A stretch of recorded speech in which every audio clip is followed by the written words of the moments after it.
Hello friends, welcome to my YouTube channel science वाले। दोस्तों, आज हम बात करने वाले हैं उन बच्चों के बारे में जिन्होंने 10th का एग्जाम दे चुके हैं और उनके सामने सबसे बड़ी एक रुचि एक इंटरेस्ट होता है कि 11th क्लास में कौन सा सब्जेक्ट लिया जाए। दोस्तों, ये रुचि आप सबके अंदर होगी कि 11th क्लास में कौन सा सब्जेक्ट लेना चाहिए। और आप जब अपने पेरेंट्स, अपने रिलेशनशिप, अपने फ्रेंड्स के साथ में बात करते हैं तो आपको एक वर्ड मिलता होगा सबको सुनने के लिए कि आप अपने इंटरेस्ट को देखिए, इंटरेस्ट के अकॉर्डिंग सब्जेक्ट को सिलेक्ट कीजिए। लेकिन सबसे बड़ी प्रॉब्लम है कि 10th क्लास में आते आते हमारा जो एज होता है वो समथिंग होता है 15 ईयर्स ओल्ड। 15 साल का एक बच्चा अपने इंटरेस्ट और अपने स्किल को पहचान पाएगा? थोड़ा मुश्किल होता है, नहीं पहचान पाता है। 15 साल की एज में अपने इंटरेस्ट और स्किल को पहचान पाना काफी हार्ड होता है। तो मैं कुछ हेल्प करने की कोशिश करूंगा कि आप अपने इंटरेस्ट के आधार पर कैसे अपने सब्जेक्ट को सिलेक्ट कर सकते हैं। दोस्तों, मैं आपको बताऊं, सबसे इंपॉर्टेंट चीज, आपको अपने इंटरेस्ट को जानने के लिए सबसे पहला काम करना है, आपको एक ग्राफिकल पैरामीटर बनाना है। ग्राफिकल पैरामीटर से मेरा अभिप्राय यह है कि आपको एट द 9th और 10th तीनों क्लासेस के मार्कशीट्स लेने हैं और उसके आधार पर एक आपको पैरामीटर बनाना है। पैरामीटर कैसे बनाओगे आप? जैसे मान लो सोशल साइंस का पेपर किया आपने और सोशल साइंस के मार्क्स आपके तीनों ईयर के आपके सामने, तो उन तीनों का एक पैरामीटर सेट कीजिएगा कि 8th में आपके कितने मार्क्स आ रहे हैं, 9th में कितना आ रहा है और 10th में कितना आ रहा है। तीनों का पैरामीटर बनाइएगा।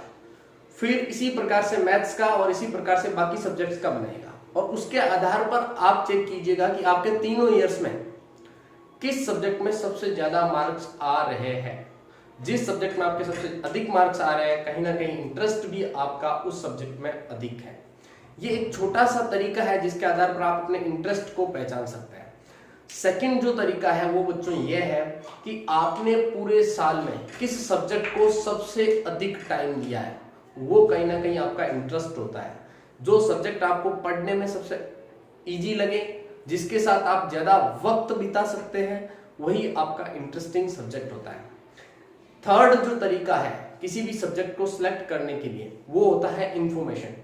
हमारे पास इंफॉर्मेशन बहुत कम होती है। 15 इयर्स के एज के अंदर हमारे पास किसी भी सब्जेक्ट को लेकर जो इंफॉर्मेशन होती है, वो टोटल इंफॉर्मेशन की बात करूं, जितने भी सक्सेस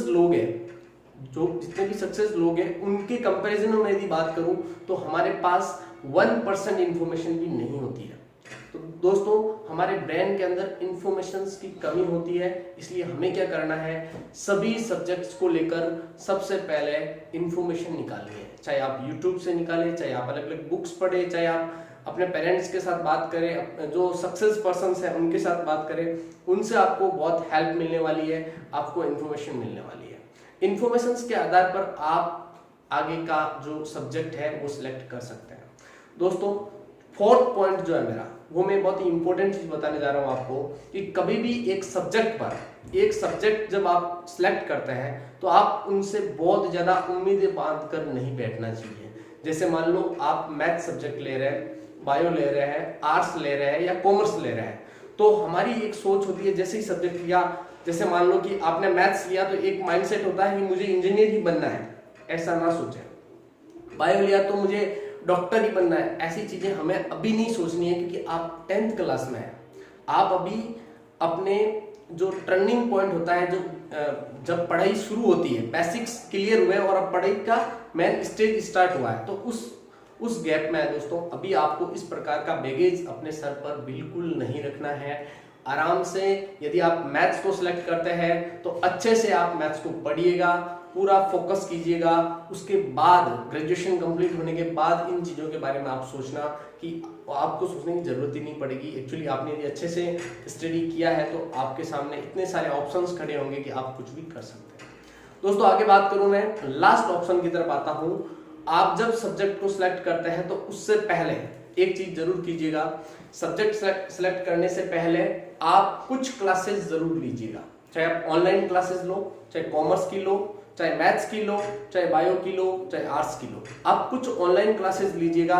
उससे क्या होगा, आपको पता लगेगा कि क्या वो चीजें मेरे लिए सिंपल है, क्या मैं उनको आसानी से समझ पा रहा हूं। ये आपको बहुत ज्यादा हेल्प करने वाली चीजें हैं। तो दोस्तों, आज के लिए इतना ही। आप प्लीज अच्छे सब्जेक्ट को चुनिए और 11th एंड 12th क्लास के लिए अच्छे से प्रिपरेशन कीजिए। Thank you so much. Video को कंप्लीट अपने दोस्तों के साथ शेयर कीजिएगा और सब्सक्राइब और लाइक ज़रूर कीजिएगा, क्योंकि आप लोग लाइक नहीं करते हो तो फिर वीडियो बनाने में उतनी एनर्जी नहीं मिल पाती है। So please like and subscribe और दोस्तों के साथ जल्दी से शेयर कर दीजिए। Thank you so much friends.